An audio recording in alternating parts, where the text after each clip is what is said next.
Hello and welcome to Instant Nerd. In this video, I'm going to teach you how to recover your old Heyday account and resolve any login issues you might be facing. If this video helps you, then consider subscribing and liking the video. Let's dive right in. After reinstalling Heyday, you will need to play through the tutorial again before you can access the login options. Once the tutorial is complete, you will see the main game screen with various icons. On the main screen, tap on the social icon at the bottom right corner of your screen. In the Friends section, tap Connect Supercell ID. If your device already has a connected Supercell ID, you might see an option to log into with that. Confirm that you want to log in with the Supercell ID linked to your old Heyday account.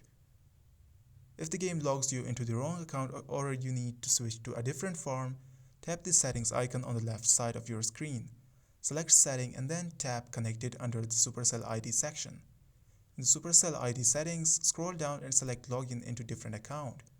Then press Continue and enter your email address to which the Heyday account was connected. And then tap on Login.